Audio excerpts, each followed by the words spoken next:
بڑا ہی جذباتی اور مونس و ہمدرد خاندان ہوتا ہے۔ زونی قبائل کے مقابلے میں ٹروبریانڈرز افریقہ میں پائے جانے والا ایک اور قبیلہ، ان دونوں کا موازنہ کیا گیا تو پتہ چلا کہ زونی قبائل کے لوگ ٹروبریانڈرز کے مقابلے میں بڑے ہی نرم دل اور بڑے نرم و نازک جذبات رکھنے والا خاندان تھا۔ وجہ یہ تھی کہ وہاں پر عورت حکمران تھی اور عورت میں ممتا کا جذبہ موجود ہوتا ہے جو کہ مسلمہ ہے۔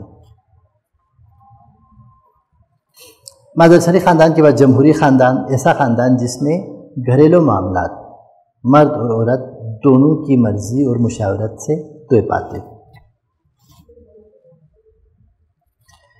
خاندان کی اہمیت کیا ہے، خاندان کی افادیت کیا ہے، اس کی خصوصیات اور وظائف، اس پر ہم گفتگو کرتے ہیں۔ تو یہاں پر جستہ یہ کچھ نکات لکھے ہوئے ہیں جن میں آپ دیکھ سکتے ہیں کہ دیکھ بھال اور تربیت، دیکھ بھال بچوں کی ہو یا ضعیف عمر رسیدہ افراد اور بیمار افراد کی ہو، خاندان سے زیادہ ہمدرد اور معتبر ادارہ اور کوئی نہیں ہو سکتا۔ تو افراد کی بچپن میں، بڑھاپے میں اور بیماری میں دیکھ بھال کے لیے خاندان سب سے معتبر ادارہ ہے، اور پھر تربیت، افراد خانہ کی تربیت خاندان میں سب سے زیادہ پختہ ہوتی ہے۔ خاندان میں اتنی گہری تربیت ہو چکی ہوتی ہے، کسی شخص پر خاندان میں ہونے والی تربیت کی چھاپ زندگی بھر رہتی ہے۔ بنیادی ضروریات کی تکمیل، ہماری بہت ساری بنیادی ضروریات، کھانا پینا، کپڑے لتے اور دیگر جذباتی معاملات خاندان میں حل ہوتے ہیں۔ تو خاندان بنیادی ضروریات کی ترسیل اور تکمیل کا ایک اہم ادارہ ہے۔ تحفظ اور جذباتی سہارا،